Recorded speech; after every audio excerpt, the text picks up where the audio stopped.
प्यारे देशवासियों, नमस्कार। राजनीति का स्तर इतना गिरता जा रहा है, ये कहाँ तक जाएगा कुछ समझ में नहीं आ रहा है।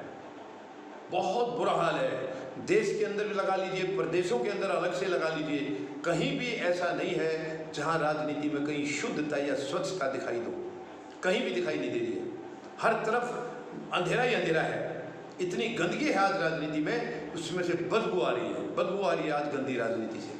अब बिहार का उदाहरण देख लीजिए। बिहार में यानी कि आज मौका प्रश्न इतनी बुरी तरह से हावी है राजनीति के अंदर। मौका प्रश्न यानी बिहार में पहले, मैं पुरानी बात आपको कह रहा हूँ, 2015 में जो चुनाव हुए थे वो नीतीश कुमार ने आरजेडी के साथ यानी लालू प्रसाद यादव की पार्टी के साथ मिलकर लड़े थे। उससे पहले बीजेपी से इनका रिश्ता खराब हो गया था। पहले बड़े अच्छे रिश्ते थे और उस वक्त उनकी सीट ज़्यादा आई थी। आरजेडी की 80 थी, फिर भी उन्होंने इनको सीएम बनाया।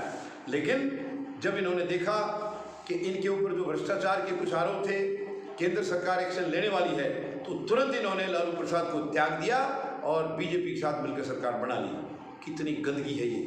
यानी एक आदमी विश्वास को किस में लेता है और किसके साथ फिर विश्वासघात करता है। कितनी शर्म की बात है। इससे गंदे उदाहरण क्या होंगे।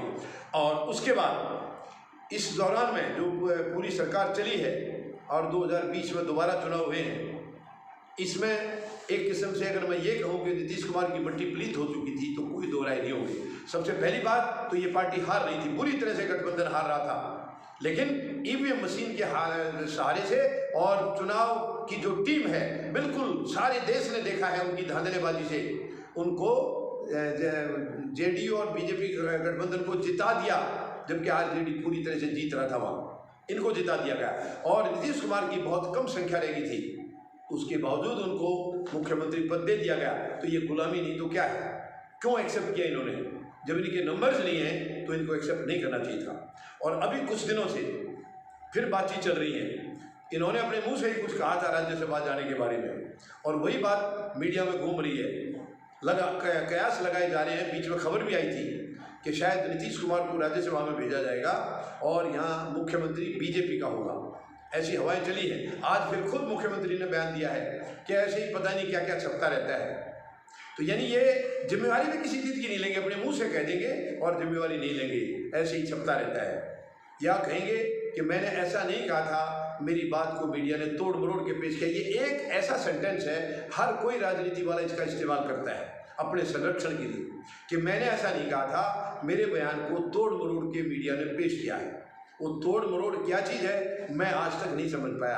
कैसे तोड़ा जाता है, कैसे मरोड़ा जाता है और कैसे पेश किया जाता है, वो कभी भी कोई राजनीति वाला मुझे आज तक दिखाई नहीं दिया है जिसने ईमानदारी से ये कहा हो, हाँ यस ये मेरा बयान था, ये मैंने कहा था। कभी भी नहीं। कितनी शर्म की बात है।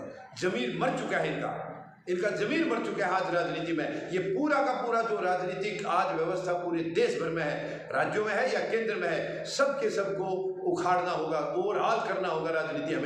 हमें देश में राजनीति को ओवरऑल करना होगा, क्योंकि सब के सब गैर जिम्मेदार हैं। मैक्सिमम इनके अंदर झूठे हैं, मैक्सिमम झूठे हैं, और बहुत सारे लोगों का चरित्र भी ठीक नहीं है। गंदगी है इनके अंदर, गलत काम करते हैं।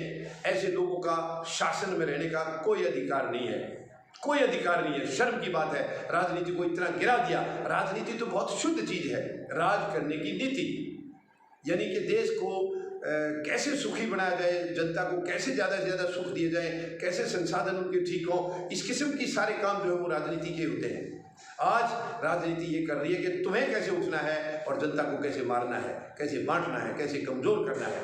ये हालात चल रहे हैं आज। ये बहुत ही शर्म की बात है, बहुत ही शर्म की बात है। और बिहार के मुख्यमंत्री का तो अभी पीछे इन्होंने जो स्पीकर थे बिहार विधानसभा के, उनके साथ भी इनका कुछ पंगा हुआ था। वो भी गलत बर्ताव था इनका। देखिए, स्पीकर कोई भी है उसकी एक अपनी हैसियत होती है। उसके खिलाफ इस तरीके से, चाहे वो खुद मुख्यमंत्री क्यों ना हो, ऐसी गलत बयानबाजी नहीं करनी चाहिए जो इन्होंने किया है। अब इसमें अहंकार ही होगा, कुछ तो अहंकार होगा, वही तो बोला है।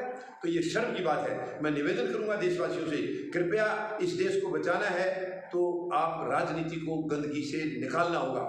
राजनीति में जो गंदगी फंसी है इसको हमें झाड़ू लगाना होगा। राजनीति के अंदर स्वच्छ और शुद्ध राजनीति हमें स्थापित करनी होगी। और भारतीय जनता पार्टी का जन्म केवल इसीलिए हुआ है कि राजनीति में हमने झाड़ू लगाना है।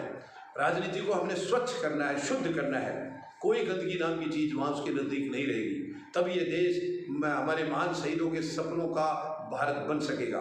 ये मेरी आप सबसे निवेदन है, कृपया आप इस गंदगी की राजनीति जो आज हो चुकी है इसको उखाड़ने की तैयारी करिए और इसके बाद स्वच्छ और शुद्ध राजनीति की शुरुआत हम देश भर में करेंगे, जिसके अंदर बिल्कुल सीधे साधे लोग जिनका चरित्र हाई क्लास होगा, ऊंचा चरित्र होगा, ईमानदार होंगे, डेडिकेटेड होंगे, जो गरीब मजदूर जवान और किसान, ये लोग जब हम इनको चुन के भेजेंगे सच्चे जनप्रतिनिधि के तौर पर, तब ये देश तरक्की करेगा, तभी आम लोगों के हितों की रक्षा हो सकेगी।